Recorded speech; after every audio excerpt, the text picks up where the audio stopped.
नमस्कार. MB news म्हणजे महाराष्ट्रातील बातमीपत्रामध्ये आपले स्वागत आहे. बातमी बघण्यापूर्वी आमच्या चॅनलला लाईक आणि सबस्क्राईब करायला विसरू नका. तर बघूया आजची विशेष बातमी. मालटेकडीपासून ते श्यामनगर चौकापर्यंत प्रतिकात्मक प्रेतयात्रा काढत काँग्रेस भवन समोर आंदोलन. तर काँग्रेस भवनाबाहेर काँग्रेसचे कार्यकर्ते उपस्थित. पोलीस आणि भाजप कार्यकर्ते नेते यांची झटापट. पोलिसांनी भाजपाचा मोर्चा अडवला. आमनेसामने होण्याची शक्यता. पोलिसांचा बंदोबस्त तैनात. श्यामनगर ते काँग्रेस भवन वाहतुकीसाठी बंद. आंदोलनात युवा मोर्चाचे प्रदेशाध्यक्ष अनुप मोरे उपस्थित आहेत. काँग्रेस व राहुल गांधी यांची प्रतिकात्मक तिरडी काढून काँग्रेस भवनावर भाजप धडकणार. यावेळी भाजपचे पदाधिकारी उपस्थित असून काँग्रेस विरुद्ध घोषणाबाजी सुरू. काँग्रेस भवन समोर काँग्रेस कार्यकर्ते आक्रमक. काँग्रेस कार्यकर्ता भाजपच्या कार्यकर्त्यांचं स्वागत करण्यासाठी तयार. केंद्रात आणि राज्यात सरकारचे भाजपचे असताना त्यांनी काँग्रेस भवन मोर्चा काढण्याचे काय कारण? भाजपा मोर्चा काढायचा होता तर त्यांनी कलेक्टर ऑफिसवर मोर्चा काढायला पाहिजे होता. ब्युरो रिपोर्ट, MB न्यूज, महाराष्ट्रातील बातमीपत्र, अमरावती.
दादा काय सांगणार भाजपमध्ये कोण राहुल गांधी यांची तीर्थयात्रा काय सांगणार?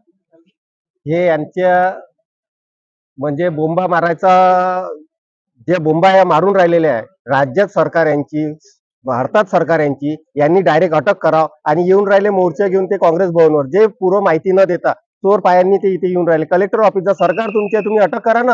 हे काय तमाशे करून राहिले? म्हणजे त्यांच्या सत्तेत तेच तमाशे करून राहिले, तेच मागणी मागून राहिले अटकची आणि इथे येऊन करायची. त्यांनी हेच जर पूर्व सूचना आम्हाला आधी दिली असती तर आम्ही याच्यापेक्षा त्यांच्या तयारीत राहिलो असतो. आणि त्यांना आता पण आम्ही तयारीत आहे. गेल्या 15 ते 20 मिनिटात आधी आम्हाला माहित पडलं की भाजप मोर्चाचे असे लोक इथे येऊन राहिले. प्रेसवाल्यांनी पण त्यांना विचारलं, तुमची सरकार असल्यानंतर राहुल गांधींवरती तुम्ही जे प्रश्न उचलून राहिले, जे गुन्हे दाखल करायचा विषय करून राहिले, तुम्ही अटक करा. तुम्ही तर काँग्रेस भवनवरती येऊन तमाशे का करू राहिले? येतही असाल तर आम्ही त्यांच्यासाठी तयार आहे.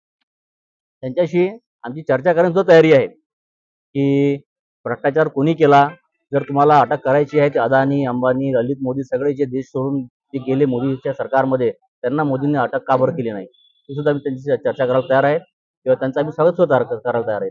राहुल गांधी यांची प्रतिकात्मक त्यांनी वरती सुद्धा काढलेली आहे. आंदोलन काँग्रेसचे आंदोलन नक्कीच बघा, आता त्यांनी आता काँग्रेस राहुल गांधीची आरती काढली, हे आता आम्हाला तुमच्याकडून कळलं. आम्ही सुद्धा यावर आंदोलन निश्चित करणार आहे. मात्र मी तुम्हाला परत ते सांगतो की सगळी सत्ता त्यांच्याकडे, सगळ्या चौकशी करणाऱ्या संस्था त्यांच्याकडे, आणि हा उगाच म्हणजे जे आपण म्हणतो चोराच्या उलट्या बोंबा, तसा यांचा प्रकार सुरू आहे. राहुलजींना जेव्हा त्यांना राहुलजींची भीती वाटते, त्यांच्या पायाखाली जमीन सरकते, तेव्हा ते ईडी सीबीआय असे या प्रकरण समोर करतात आणि फक्त जनतेचं एक लक्ष भटकवण्यासाठी हे नेहमी प्रकार करतात.